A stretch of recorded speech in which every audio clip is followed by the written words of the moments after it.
What's going on, everybody? It's Jose, aka KJ, Lane Vision Films. I'm back with another video, and today I'm here to discuss. What am I here to discuss today? How to price music videos and why you shouldn't charge flat rate pricing. As you can see, I got a mic here now. I wanted to give you better sound because sometimes the mic on top of the camera, the Rode mic, when you're a little bit further, doesn't get this best sound, and I've noticed that in my recent videos. So I wanted to switch it up for you guys and give y'all some better sound quality so you can really hear me. So I got the mic set up, and we can go from there. Yes, let's get into the topic, how you should price your music videos and why you shouldn't charge flat rate pricing.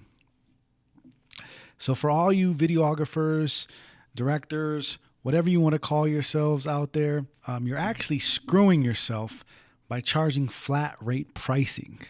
It's money you're losing. The reason you don't want to do that is because you never know what the total cost of a video is actually going to cost until you get it planned out.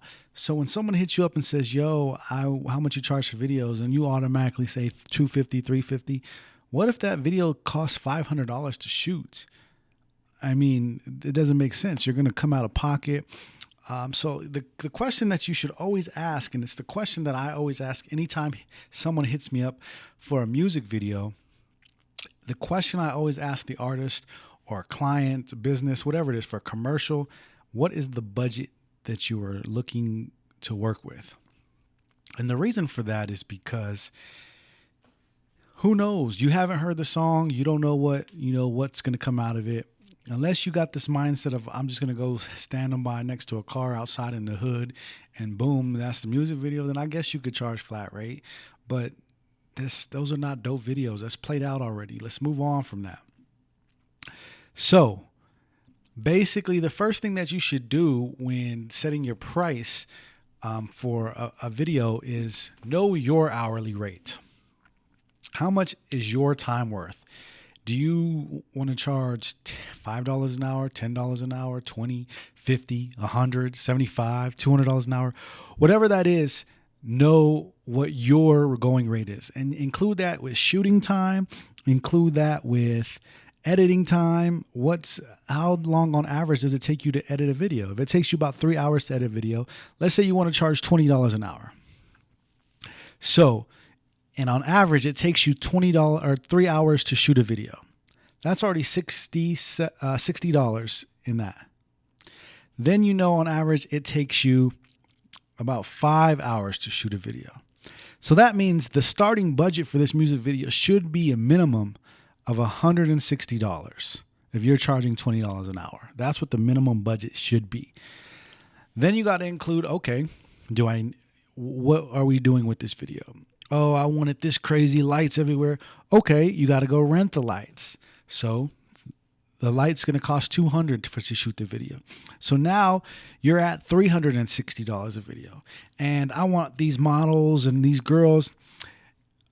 If you want people to guarantee to show up, whether it's models, actors, anybody, it's better to have paid actors, paid models, because they're the ones who are going to be serious. They're the ones who are going to show up. They're the ones who are going to take the job serious. So actors, models, $200 more. You need a makeup crew, $100 more. So now the video is getting into the $700-$800 range. So if that artist doesn't say has a budget of $700-$800, then you have to say, all right, I know that's what you want, but that's not in the budget. Like, it doesn't make sense. And yeah, just because the budget, and artists have to understand, if I tell you that the budget for this video is $1,000, like that's what it's going to take to shoot it, that doesn't mean I'm pocketing $1,000. I once shot a video, not last year, I believe it was, where I think I charged the artist like $500. But after a little bit of equipment I had to buy some light gels, We rented out a studio to record in. So after paying the studio, light, gels, and some other equipment, I had like 4 assistants come out and help me for this video.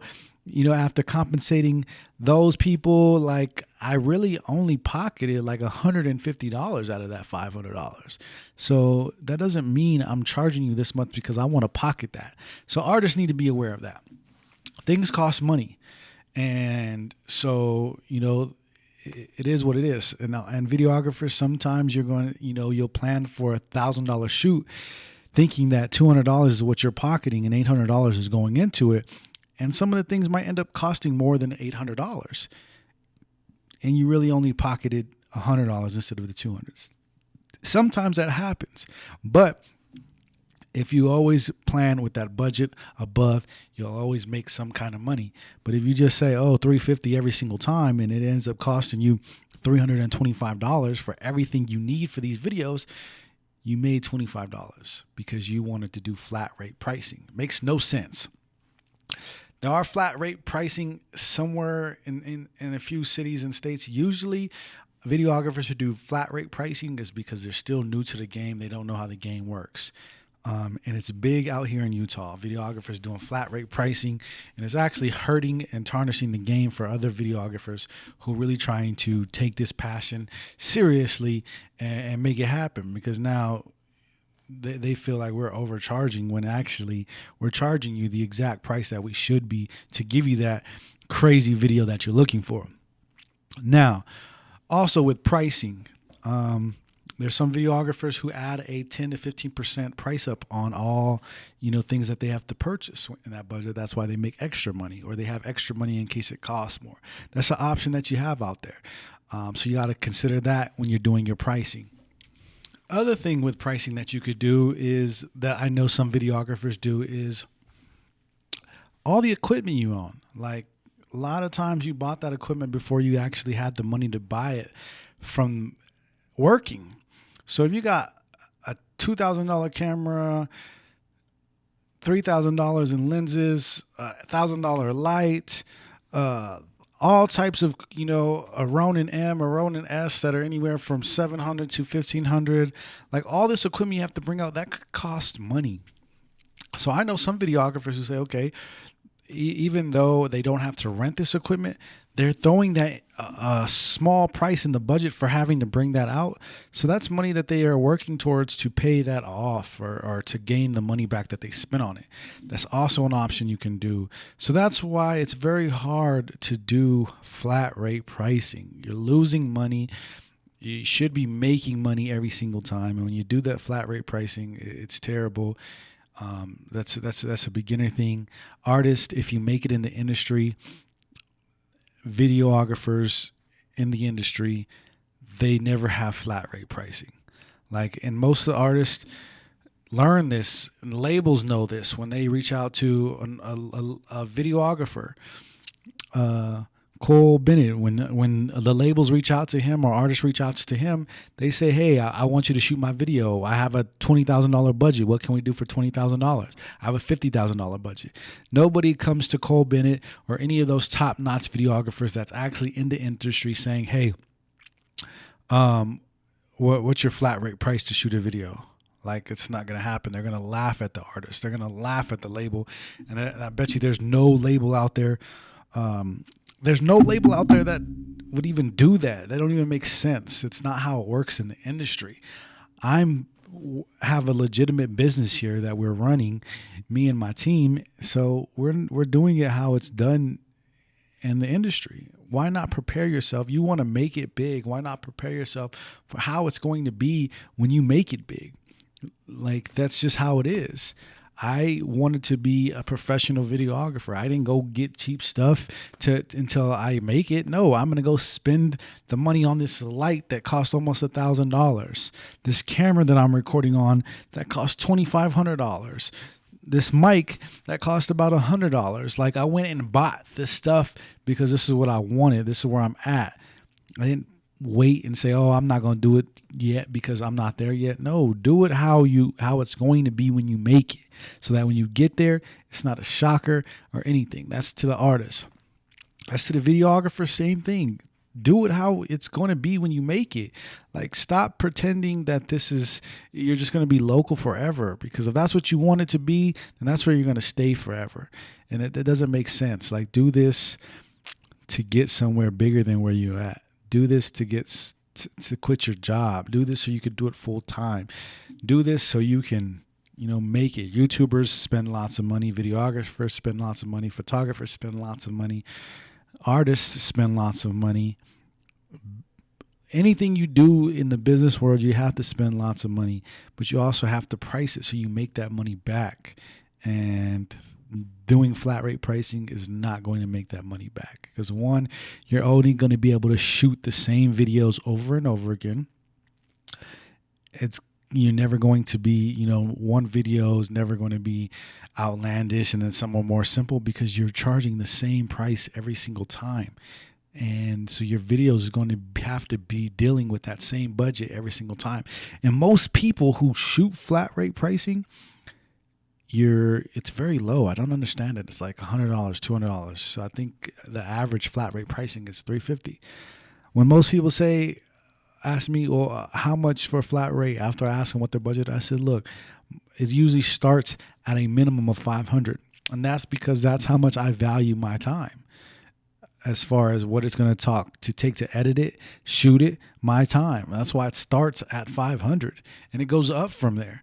Because, okay, you want models, you want cars, you want mansions, you want props, I need a camera crew, I need a whole crew for this video, I need more lights, I need whatever. That's going to raise that budget from there.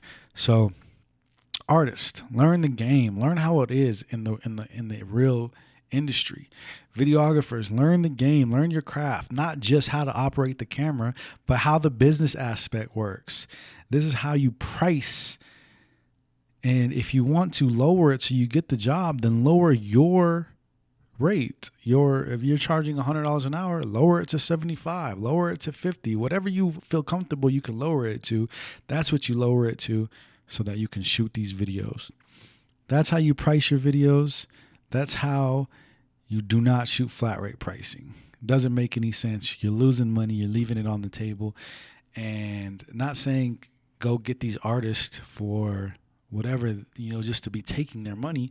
But if they want these videos to look industry quality, they want these videos to be crazy and outlandish and models and cars, like I said, mansions and money and all that, that costs extra. That's not included in the original pricing. That original pricing is just for you to do your job of recording, shooting, and editing. Everything else costs extra. Well, that's my video for today. Flat rate pricing is a no-go. How to price your videos, how I price my videos, how the majority of the industry prices their videos. I gave you a few different options on what you can charge for, what you shouldn't be charging for.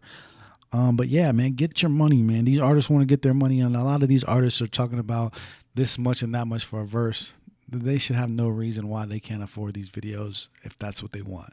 If they just want like a little hood classic, little simple video, cool, then lower it. But other than that, if they want those big videos, like, get the money, get what you value your time is. If you think you are worth $150 an hour, then get your $150 an hour and start your minimum price at like $600-$700, whatever it is.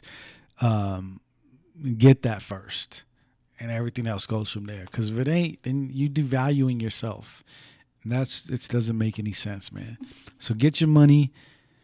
Let these artists get their money, because they're going to make money off your videos when they blow, or they get more shows, or they get features, or whatever the case may be. Everybody needs to eat. But if one doesn't eat, then it all messes up. So artists can eat better when they have doper videos. Videographers can create doper videos when they have a bigger budget. So it's just a cycle, man. So that's it. I'm going to see y'all here real soon. I got a whole lineup of videos going. I told you I'm going to be vlogging more, creating more videos, creating more content. I'm not stopping. I got Munch Pack reviews coming. I got packages on the way I'm going to open. I got review videos coming. I got all types of stuff. So stay tuned. I got an update on my self-care and my weight loss journey. You're going to see more of that coming soon on my weight loss journey. So if you're interested in somebody who's trying to lose weight and get much healthier and can probably give you some advice, and you want to be able to do it in a way that's better suited for you, follow me, like, subscribe, comment, hit the notification bar, because I'm gonna give you some tricks, secrets, and all types of stuff when it comes to self-care here real soon. So stay tuned for that. And yeah, show your boy some love. Leave me some comments. Let me know what else you want me to do, and I'm out.